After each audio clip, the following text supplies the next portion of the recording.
Hi friends. Welcome to our channel Global Health Helpline. Today we will learn about a homeopathic medicine Argentum METALLICUM from the book, Lectures on Homeopathic Meteria Medica by James Tyler Kent. It is the first part of this video. Please see the second part by clicking on the link given in the description box. Please subscribe our channel to be connected with us.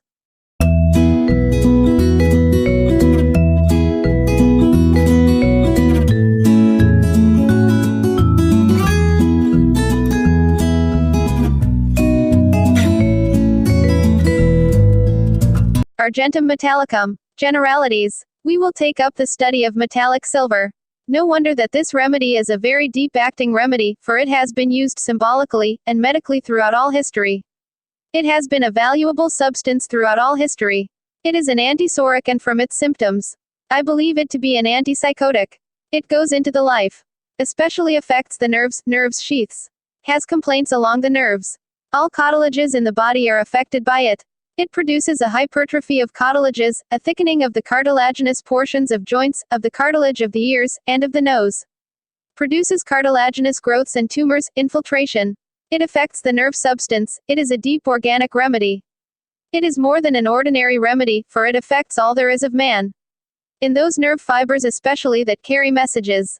It affects the brain in a very profound manner, bringing about changes and a gradual softening. Mind. A strange feature about it in its general action upon man is that it singles out mostly the intellectual faculties. It scarcely disturbs his affections, only makes slight and vague changes in his voluntary system. But the memory, the intellectual part of man is disturbed increasingly to imbecility. In great sufferings, and it is full of suffering, it affects his ability to reason. In nearly all the headaches and pains in the back, and the rending, tearing pains that it produces over the body, it disturbs his memory and reasoning faculties. Disturbs his ability to think. And it comes on in persons who are in the habit of laboring with the intellectual faculties. Businessmen, students, readers, and thinkers. Reasoners come to a point when they can no longer reason, and the slightest mental effort brings on vertigo. He is fatigued. All symptoms are worse after sleep. Instead of being rested for the day, he wakes in the morning with mental fatigue and weakness, so that he can hardly move, and it is with great difficulty that he gets himself together for a mental or physical effort of another day. Pains. If he undertakes to do any more mental work, he gets a headache. Headache mostly in the front of the head, but also in the occiput. Another strange feature about it, it is full of rending, tearing pains along the nerves, predominantly of the lower extremities. Tearing, as if the nerves would be torn in pieces during rest. Cold, damp weather, stormy weather will bring on rheumatism, not so much with swelling, although it has that, but pains apparently in the cartilages, and pains along the nerves. And these pains are so severe that he cannot keep still. Hence, it has a rheumatic state, from cold, damp weather, from becoming chilled, in the joints and in the nerves, so that he walks and walks. Many symptoms are better from especially walking.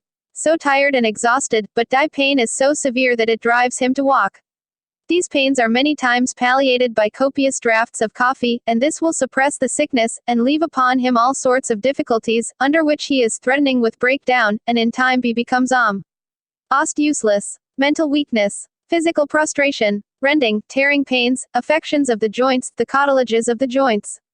Tearing pains along the bones, and he is really a wreck, an old broken down constitution when he is yet young. A man of 40 is like one of 80. All these pains are better from motion. Again, it full of infiltration. Inflamed cartilages infiltrate and form into hard knots. A superabundance of cartilaginous tissue, so that round about the joints the cartilages are thickened. In the ear and nose the cartilage is thickened. The infiltration that belongs to epithelioma. It has been a wonderful palliative in Uterus, and in epithelioma. It has cured epithelioma. It is on record as curing epithelioma of the cervix uteri. Ulceration everywhere, but ulcers that have their beginning in the cartilaginous tissue and break out through the cellular tissue, and copiously discharge. The ulcers infiltrate at their base, and become hard. Another marked feature is that it affects both testes, but it has a predominant action in the right. The left ovary and the right testis. Such things are singular, that in one sex it should produce symptoms in one side of the body, and in the other sex on the opposite side. It has cured all sorts of tumors, enlargement of the ovary, and infiltration of the tissues. It is a chilly remedy. Wants to be kept warm, and its pains are ameliorated by heat. Its headaches are ameliorated by heat, are ameliorated by pressure, by bandaging. I have orated by heat. I have many times cured these symptoms in headaches when the patient had the head wrapped up. Now, in this medicine we class the patient as one having a lack of vital heat. He wants to be warm, likely to be lean, growing increasingly nervous, increasingly sensitive. Takes on all sorts of whims. Women needing silver very often do such strange and unaccountable things in compare Argentum nitricum, their nervous states that they bar out all sympathy of their friends, and are called hysterical. Deep-seated trouble of the nerves. Growing increasingly sensitive to surroundings. Now, the mental state of Argentum met is just such as is aroused by confusion, just such as is aroused by the emotions, just such as the loss of balance from fear, from anger, from fright, from disturbance of the mind. Because this patient is so sensitive to his surroundings and so disturbed by annoyance. With his pains he becomes delirious, and it is not that involuntary delirium that we see in low forms of fever, but he becomes wild and full of rage. He takes on mental excitement, rage in a state in which he talks nonsense with great rapidity.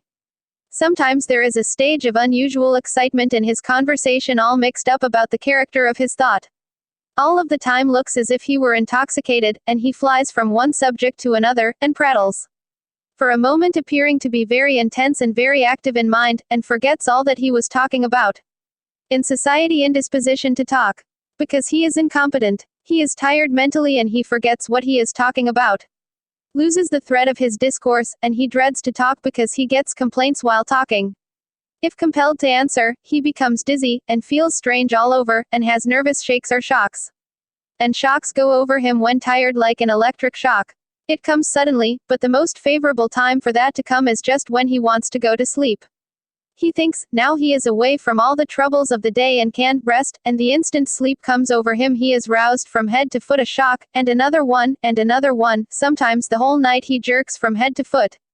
His limbs jerks up, his lower limbs twitch and jerk, then he gets out of bed and walks, tries to walk it off.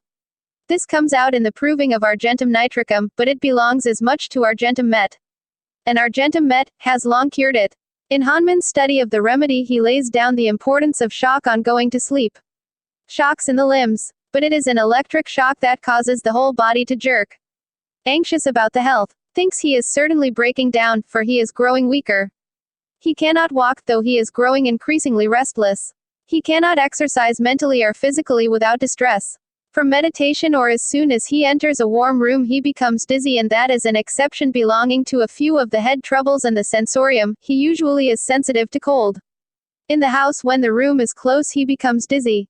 It has been an astonishing feature in this remedy that precisely at the hour of no great many troubles come on, and the pains and has chills. Pains in the ovary at noon. Dizziness with vertigo as if intoxicated. The headaches are frontal and occipital. One-sided brain affection. One-sided headaches. Violent neuralgia in the head upon one side at a time, as if deep in the brain, as if involving one half of the brain. Mostly the headaches have been on the right side, the one-sided headaches. Those broken down patients that have become prostrated and overwrought by exposure to the sun. Upon the scalp, the ears, here and there upon the body, itching places. Itching and burning, like frostbite.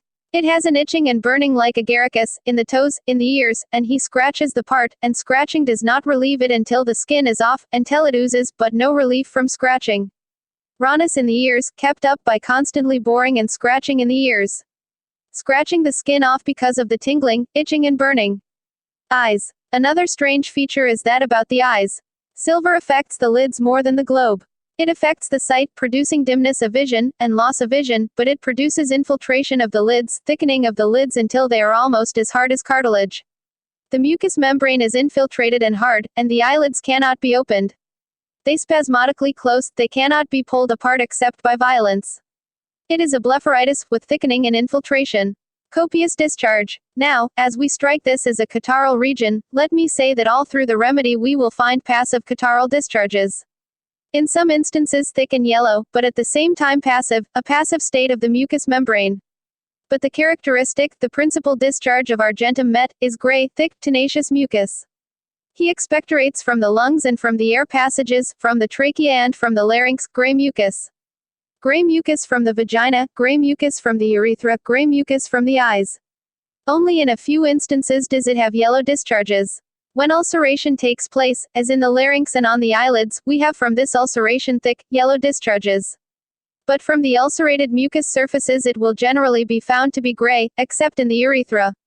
It has cured old cases of chronic gonorrhea. If we get the general character of the remedy, we know what to expect when it goes to each region. If we do not know the general character of a remedy, we do not know what to expect, and if we get into a region where we have the very opposite of it, we know then that that is a particular, and does not conform to its generals. But first of all we have to single out what is general, what may be expected, what belongs to the nature of the remedy, so that when we see its opposites we may recognize it and know it as an opposite, as a particular, and as an exception. Here is one of the characteristic features of Argentum itching. Scratching until bleeding in the ear. Now, this itching involves the whole outside ear and extends into the ear, so he scratches the ear until it is red, and swollen, and bleeds. The cartilage of that ear is lumpy and nodular, is infiltrated. The cartilages of the nose are also infiltrated. Argentum Met cures many of these cases that are operated on when they have some portion of the inside of the nose removed by the surgeon, so that the patient can breathe better. Thickening of the bones in the nose, the thickening and building up of the mucous membrane and the cellular tissue in the nasal passages. Argentum Met is often indicated in such cases. This remedy has a very decided action. Infiltration go on thickening and hardening, and then we have serum in joints. This is one of the most important remedies to know in the necrosis of cartilages everywhere in the body. But with it must go such nervous and mental symptoms as the remedy has, such as I have described. The patient looks sickly, pale, careworn, tired. A broken down patient. An Argentum Met patient is a sickly one who should have had a homeopathic doctor years ago, but one who can be patched tip and benefited now if B has not gone too far. Painful tension and drawing in the throat. Throat feels raw and painful, sore during expiration. This is extended into the larynx, soreness from breathing. Rawness from coughing in the larynx. Great quantities of gray mucus expectorated.